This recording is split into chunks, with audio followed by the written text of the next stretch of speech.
Disclaimer, this is a video recorded solely for the viewing of Taylor Swift. If you do not have any relations to Miss Swift, please give me an A+ and move on to grading the next assignment. Thank you. Hi Taylor, I'm here to explain to you what hydrogen ion homeostasis is. Whoa, that's a lot of big scary words. That's okay though, we'll work through these concepts together. The first word you need to understand is homeostasis. Now, the body is like a complex and delicate ecosystem. It can be easily thrown off balance. There's lots of moving parts and lots of different creatures and substances. Now, just like an ecosystem, too much of one thing or too little of another can have detrimental effects. For example, too much or not enough sodium in your blood is a bad thing. Luckily, our body is really good at regulating these concentrations and keeping your body at a functioning state. Homeostasis encompasses the self-regulating processes that maintain your body's ability to survive. So based on this, hydrogen ion homeostasis is the body's self-regulation of hydrogen ions. Now Taylor, I know you have maybe never taken a chemistry class before, so you might be asking yourself, what even is a hydrogen ion?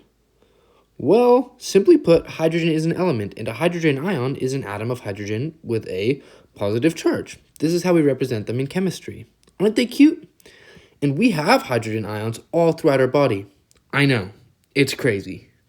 Where do they come from? What are they used for? Well, hydrogen ions are produced from the body's metabolic processes. They are produced from any process that requires energy. Now, Taylor, hydrogen ions are a vital part of the body's ecosystem, but when we accumulate too much, for example, from doing exercise, or have not enough of it, that's when we start to see negative effects. The body's pH at rest stays between 7.35 and 7.45. However, the accumulation of hydrogen ions at a concentration of more than 40 nanomoles per liter causes the pH to fall below this range, which is not physiologically viable. We call this acidosis. The opposite, a lack of hydrogen ions, causes pH to rise higher than the normal range, and we call this alkalosis. So, how do we avoid this? The answer is homeostasis. We need homeostasis to keep our body's hydrogen ions concentration regulated. Are you starting to get it yet, Taylor? Next, we're going to learn how the body maintains this homeostasis through the use of the bicarbonate carbonic acid buffer. Oh my god, what is a buffer? I'm so confused. Okay, slow down, Taylor. We'll work through this.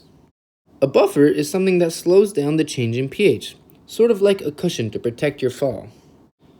Now, let's start out by looking at this picture, okay?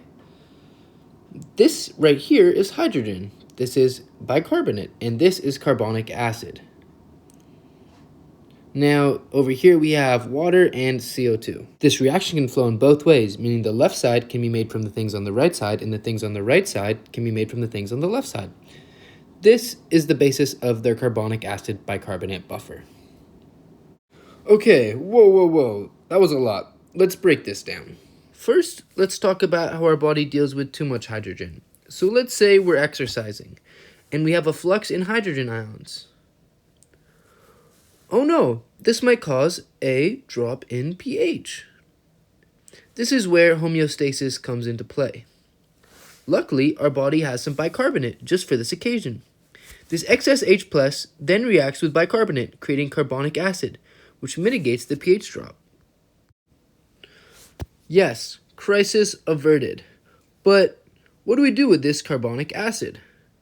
Well, we can dispose of it. Carbonic acid dissociates into water and carbon dioxide. Carbon dioxide can be exhaled through the lungs, and water can stay in the body and be used. Now, that is convenient. Now, let's talk about how we deal with having not enough hydrogen ions. Okay, Taylor, let's say that you have diarrhea. Your body and also your blood would lose a lot of water. This causes bicarbonate in the blood to become more concentrated. And this concentration of bicarbonate causes the reaction to flow in this direction, even when it doesn't need to.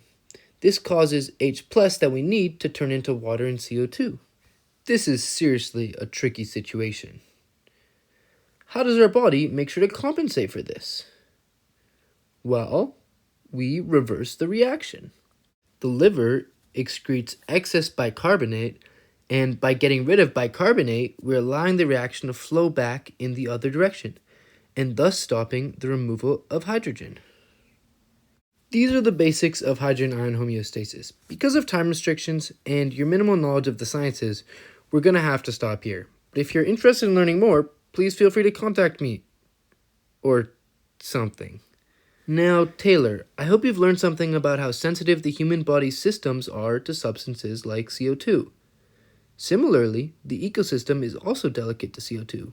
When you fly around in your private jet, you're essentially putting the ecosystem in a state of acidosis. Maybe after watching this video, you'll rethink the ways you travel. Wait, Taylor, what are you doing? Stop. Wait, don't do it. Don't. Some people never learn. Well, thanks for watching.